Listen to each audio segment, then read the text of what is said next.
और जो लगातार वर्तमान की सरकार महागठबंधन को हर पुराने बीजेपी की सरकार के कुकर्म के लिए वो दोषी ठहरा रहे हैं। जो नगर निगम, पीडब्ल्यूडी या आधी से अधिक, जदयू से ज्यादा मंत्रिमंडल में बीजेपी थी। हम आग्रह करेंगे नीतीश कुमार जी से और सरकार से, बिहार में बीजेपी की सरकार जब वो मंत्रिमंडल में थे, उसकी पूरी योजनाओं की जांच निगरानी से करें।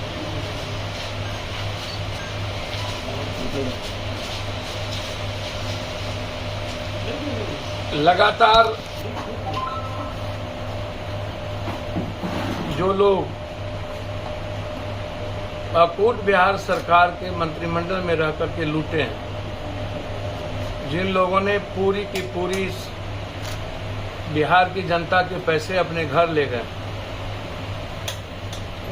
कहावत है, शुभ बाजे तब बाजे चलियों बाजे। शीशे के घर में रह के पत्थर फेंकते हैं ये लोग।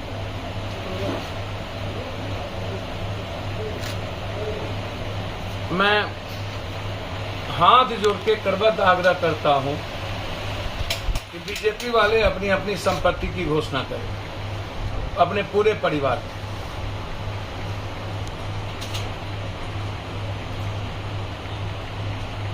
और बिहार में हर विभाग में जो घोटाले हुए उसकी भी पूरी जांच।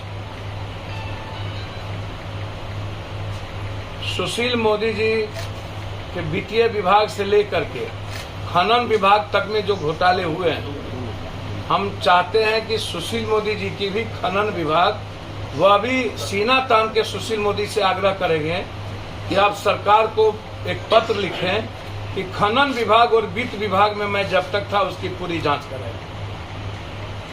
खनन विभाग में कितने घोटाले हुए सुशील जी के रहते हुए, कितना पैसा की लेन देन हुई, और सुशील मोदी जी और के पाठक का क्या रिश्ता था खनन विभाग जब थे, तो उस रिश्ता का भी उजागर आवश्यक है। को इतना ही दम है अपने बदौलत, नरेंद्र मोदी जी के बदौलत, तो फिर लगातार मांझी जी को प्रलोभन, कुशवाहा जी को प्रलोभन सुरक्षा का, मुकेश सहनी जी को सुरक्षा का प्रलोभन, चिराग जी को, और लगातार एनडीए के गठबंधन के साथ बार्गेनिंग बीजेपी के द्वारा अन्य दलों को प्रलोभन देकर के, तो क्या नरेंद्र मोदी जी पर पूर्णतः भरोसा खत्म हो गया? अब बीजेपी की नैया पार या तो मांझी जी, या तो उपेंद्र जी, या तो सहनी जी, या तो कुशवाहा जी लगाएंगे। देश में लगातार कांग्रेस, अब महाराष्ट्र में अजीत पवार बीजेपी का नैया पार लगाएंगे। नरेंद्र मोदी जी पर मेरा सीधा आरोप है कि बीजेपी को अब भरोसा नहीं रही। नरेंद्र मोदी जी का चमत्कार इस देश में खत्म हो गया। नरेंद्र मोदी जी और बीजेपी की सरकार, अमित शाह जी, वो राहुल गांधी जी से सबसे ज्यादा अत्यधिक वो डर चुके हैं। उसके भीतर राहुल गांधी जी का डरावना सपना आता है नरेंद्र मोदी जी को, जिसके चलते देश में मुद्दों से भटकाकर लगातार पार्टियों को तोड़ना, और जो घटना गुजरात के हाईकोर्ट में हुई, सारा फोकस राहुल गांधी जी की सदस्यता को खत्म करने की, तो इससे बड़ा डर नरेंद्र मोदी जी को क्या होगा कि लोअर कोर्ट से लेकर के हाई कोर्ट, और लगातार इसके पहले ना जाने कितनी गालियां, दुनिया में कितनी नफरत पैदा नहीं किए गए, नाथूराम गोडसे जो, यदि राष्ट्र की बात आएगी, जाति की बात आएगी, तो महात्मा गांधी राष्ट्र में महात्मा गांधी को गाली देने से ज्यादा अपमानित कुछ नहीं हो सकता। नाथूराम गोडसे को बीजेपी और आरएसएस को जो सबसे बड़ा हत्यारा है उसको सम्मानित करना, क्या ये सबसे बड़ा केस नहीं बनेगा? तो इसीलिए मेरा सीधा आरोप है कि एनडीए का कुनबा पूरे देश के अदानी के पैसे और जो घोटाले हुए हैं अजीत पवार से लेके प्रफुल्ल पटेल, जिनको मंत्रिमंडल में जो लोग इस देश में सबसे ज्यादा घोटाला किया उसको सीबीआई ईडी के डर से भयमुक्त करके और 2024 के जीतने का एक रास्ता सिर्फ प्रलोभन, भय, दोहन, डर और सुरक्षा। इसीलिए इस देश में अब नरेंद्र मोदी जी जैसी और भाजपा की विचारधारा खत्म हो गई। नरेंद्र मोदी भ्रष्टाचार का सबसे बड़ा गंगोत्री, गाड़ियों के गोदी में बैठकर मणिपुर से लेकर महाराष्ट्र तक 2024 के चुनाव में नैया पार लगाने की अपना सपना देख रहे। इसलिए हिंदुस्तान में हम चाहते हैं कि बिहार से शुरू हो और बिहार निगरानी को पूरे बीजेपी के मंत्रिमंडल की जांच दी जाए और सुशील मोदी को हिम्मत है तो खनन विभाग के लिए पत्र लिखे और वित्त विभाग का की जांच कर लिया जाए, सीएजी का पूरा रिपोर्ट, सब कुछ। दूसरा, मैं महागठबंधन से आग्रह करूंगा, खासतौर पर कांग्रेस, नीतीश कुमार और लालू यादव जी से। लगातार जब एक तरफ एनडीए, छोटी छोटी पार्टी, छोटे छोटे दल एक एक व्यक्ति को साथ ला करके बिहार के 3 गठबंधन को मीटिंग में बुलाए हैं,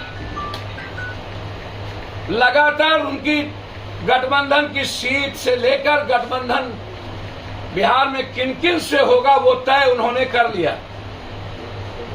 तो महागठबंधन को भी बिहार में अपने गठबंधन को विस्तारित करने का जो उनकी सोच है उनको भी जल्दी करना चाहिए। या जो महागठबंधन के पास जो है अभी सीपीआई, सीपीएम, माले या जद, राजद और कांग्रेस, क्या वो अपने पुराने गठबंधन के साथ ही लड़ना चाहते हैं कि और किसी को भी?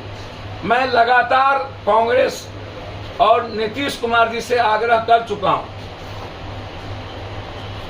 कि हमारी पूरी लड़ाई बिहार के 14 करोड़ जनता के मुद्दों को लेकर, चाहे वो टीचर्स का मुद्दा हो, चाहे बेमिसाल का मुद्दा हो, चाहे सांप्रदायिकता का मुद्दा हो, हर मुद्दों को लेकर पप्पू यादव लगातार महागठबंधन के साथ खड़ी रही है। हमेशा जब भी महागठबंधन पर बीजेपी या अन्य लोगों के द्वारा हमले हुए हैं, लगातार वैचारिक रूप से, नीतिगत रूप से पप्पू यादव महागठबंधन और कांग्रेस के साथ खड़ी रही है। मैं लगातार विचारधारा के साथ सदन और सदन के बाहर से अभी तक मैं उनके साथ खड़ा रहा हूं और मैं अपेक्षा रखता हूं कि महागठबंधन जन अधिकार पार्टी को और पप्पू यादव को अपने गठबंधन का हिस्सा बनाए। मेरा ये आग्रह है। मैं कंप्लीट रूप से विनम्रता के साथ आग्रह करूंगा कि जो कोसी सीमांचल और मिथिलांचल की जो सामाजिक राजनीतिक बनावट है वह सामाजिक आधार पर एनडीए के खिलाफ है। एनडीए हमेशा सीमांचल को नफरत का आधार बनाती है और हमेशा एनडीए सीमांचल, कोसी, मिथिलांचल के वोट से सरकार बनाती है। मैं चाहता हूं कि सबसे पहले भारत में महागठबंधन को यह संदेश देना चाहिए कि बिहार एक ऐसा पहला राज्य है जो सीट वाइज और गठबंधन को पूर्ण कर नीतीश कुमार का नेतृत्व देश बचाने के लिए आगे निकल गए। हम नीतीश कुमार जी से आग्रह करेंगे, सबसे पहला महागठबंधन का सीट, महागठबंधन के बंटवारे को फार्मूला के आधार पर अविलंब एक बैठक बुलाकर देश को संदेश देना चाहिए कि एनडीए से लड़ने के लिए बिहार तैयार है और बिहार विस्तारित करने को तैयार है। मैं नीतिगत और वैचारिक तौर पर और हमारी सामाजिक आधार और बनावट में महागठबंधन जरूर अपने विचार रखनी चाहिए, प्रकट करना चाहिए कि क्या मैं आपके हिस्से के लायक हूं या नहीं। धन्यवाद।